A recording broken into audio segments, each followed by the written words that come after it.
They the same age. Future has, Lil Wayne has sold 14 million, Future has sold 14 million records, Lil Wayne sold 20 plus million records. T.I. sold 10. So that's why I'm like. Not even that. And by the way, Lil Wayne demanded the world call him the best rapper alive, right? He demanded it. T.I. demanded you call him the king of the South. Future has never made a demand. He just puts out records and fucks bitches and disappears, right? So let's be clear. So like Future to me, they the same age, but hold on, because I got it on chat. Future has, hold on, where is it at? Future has had at least 10 number one albums and 3 singles hitting number one on Billboard Hot 100. Lil Wayne has had 11 number one albums with 1 solo number against, and that was Lollipop. Now here's why I know, I think about the verses. Now check what I'm saying. Lil Wayne's, what they call it, the graph charts. Lil Wayne graph chart is like this, but it has a peak. Future's graph chart is up here. Yeah. Think about this. Tip just put out a fire record, but for a long time, he wasn't thinking about music. Right. Yeah. Lil Wayne put out a couple albums that wasn't really received that well. Meanwhile, Future's at his peak. He's been at his peak since he basically started. Since 2012, he has not dropped below where he started in 2012. I think Wayne has dropped way below where he was at his peak. Absolutely. So what I'm saying is that, so, I mean, I just think that the numbers is there. I'm not trying to shit on nobody, but I mean, like, I do think Wayne is a better rapper than Future. I do think T.I. is a more important artist in the Southern music future. But when it comes to a versus, you bring your 20, you bring your 20, you bring your 20. And here's another thing. The Future Wayne thing, it's weird, I'm gonna say this, you're gonna like this. It's all on the side of the Drake coin. Wayne is early Drake. Unless you want a photo, you already know though. He's on that Drake. Future's on the second run of Drake. Yeah. Which means Future has a more current sound. Yeah. That's another thing that factors in the verses, right? Like you might play a record from and here's why I say T.I. can't be Future, because T.I. chased trends in his career. Like Jeezy didn't chase trends. Jeezy just did street records, and if y'all liked it, y'all liked it. T.I. was playing the big game. He was whatever you like. He don't have another song like that in his catalog. Swagger Like Us. Live Your Life. T.I. records are fire, but they're all over the place. Yeah. Right? So in the verses, another thing is, that's why I think Mike Will beat Hit Boy, because Mike Will had a continuous sound, and Hit Boy was all over the place. Like, Sicko Mode. And then this record with Nas. And Mike Will was like, nah, I got Sierra on my sound. I got Future on my sound. I got a fucking Pharrell on my sound. Everybody's on. I got Beyonce on my sound. That's why I think Future beats him. I think his sound is more current. I think everybody that's doing music right now is trying to be more Future than they are trying to be Wayne. Yeah. So that means that when they play their records, you got to think about the room. When Lil Wayne played, the block is hot, the block. That might be cool for niggas over 40. But my 20-year-old nephew is gonna be like, what's this up? You see what I'm trying to say? But when Future played, I put up in a new boo. And then by the way, Wayne can't play Long As My Bitches Love Me.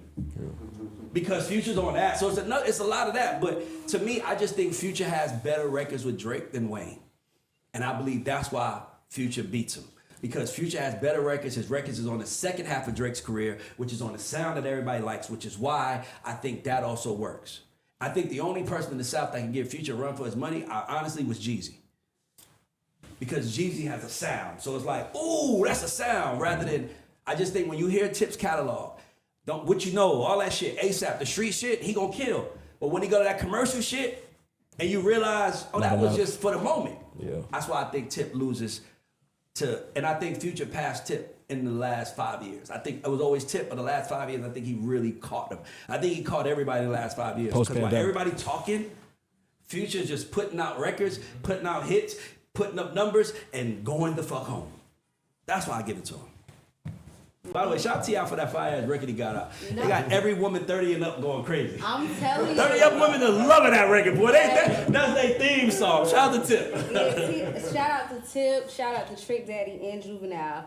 All three of them are all OGs, and they all just dropped these recent singles, and they're all going crazy. Everybody's loving it. So I guess the question is like, are the OGs still relevant, like, or should they hang it up? Here's why. Here's what it is. The OGs come from the work era. They working. Tip is working.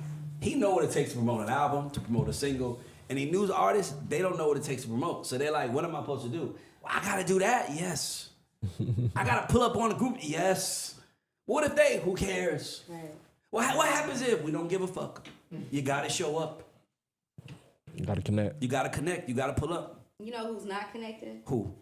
Sexy Red just tripped out with this Eat It, this Michael Jackson red, like, and she's fun. Sexy Red, we love you. Like, I love come it. on, like, Toby, what you think, Toby? I love it. Toby Michael Like, out of it. You love that she did a Michael Jackson rendition? Because it's for fun. She's not making no money off it. She's putting it out, showing her personality, which she always does. She's there twerking, doing her thing that her audience like. It's her being her. It's authenticity, like you were saying. Be you.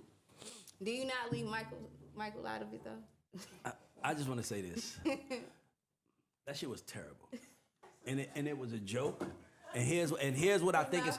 I think it's breaking apart, y'all. I think it's breaking up. I told you. I think music peaked, 2016, 17. Since it peaked, all we can do is go back to what it used to be. Sexy Red. Go get a Kaya record. Go remake the category they see you in. I'm not saying it was listen, if Chris Brown beat it over, it might be different. Cause we see him and Mike in the same lane. Sexy Red is not in the same conversation with Michael. And by the way, let me just say this to this new generation, because I just saw a clip where someone asked Gary V, is Speed as big as Michael Jackson? And Gary V says, Speed I want y'all to understand something. In the world, 300 years from now, Michael Jackson his face will be remembered like Jesus. And by the way, they'll be arguing about which Michael is the real Michael. The white Michael, the black Michael. Like, Michael Jackson is the most famous human being outside of Jesus Christ to live, if you ask me. Like, I want to say Caesar, but I don't know what Caesar looked like. Yeah. You know what I'm trying to say, right? He's the most famous person. When y'all, he's like entertainment God. There was a point in time where artists like Sexy Red knew to stay clear of that because you're not that great. And now we live in a time where as long as it's a joke, that nigga was serious about what he did. Michael Jackson is rolling over in his motherfucking grave right now. Cause you like, it was cool. It's not cool, bro. It's whack. Y'all know. It is literally the worst move she can make for her career, if you ask me. Here's why. Cause now we gonna measure you to greatness. We knew you was a joke and we liked you as a joke. When you were saying that booty hole Brown, like, yeah, but it's a joke, guys, let it ride. Now you're doing Michael Jackson, now we gotta change the lens. Hold on, you serious now? And it might hurt your career, in my opinion. I just don't, and I don't even think, this is what I think happened, because I'm in the music business. This is what I think happened. Let me tell you what I think happened. What? This is what happened. I think happened. Sexy Red had the idea, and she went to her label, and she said, I want to do this. And Larry was like, I think this is a bad idea. So what they said was, let's let the fans decide. Let's put a clip of you performing in the studio and see what happens. And then if everybody's like, oh my God, eat it, they would have went with it. But because everybody said, no, they were like, she was just in the studio having fun. Y'all know what the fuck y'all was doing. I do this for a living. It didn't, I gotta be honest. Like, that's how I would have did. That's what I would have done. Like, yo, let's leak the record and see how they like with the record being leaked. And then if the Shade Room gets 75 good comments versus 25, we might put it out. But if they say 85 bad, 15, I just saved you some embarrassment, Sexy Red. And they put out, she realized it didn't work, and now her label's looking at her like, now can we get back to making real records? That's what I believe happened. Based on what I know the music business to be. What else we got? Vlad Roc Nation tweet. Wow. Okay, so yeah. Do you want to read it, Toby? Toby, you should read it. Read the tweet.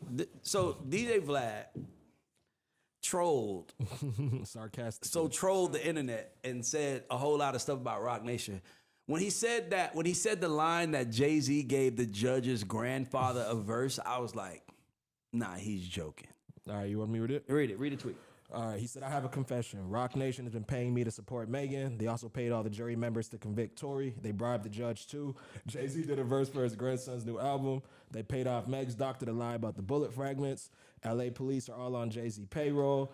The Mexican guy who stabbed Tory, who do you think paid him to do that? 3 Supreme Court judges who denied Tory's appeal, all paid off by Roc Mafia. And Jay also paid Trump not to pardon Tory.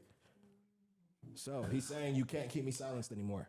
And then he came out and said it was a joke. Yes. Was that honest or not? Is this the same situation with Sexy Red? Is it a joke? No, I think it was a joke. I don't think Jay-Z, I don't think a dude like Vlad can get next to Hov.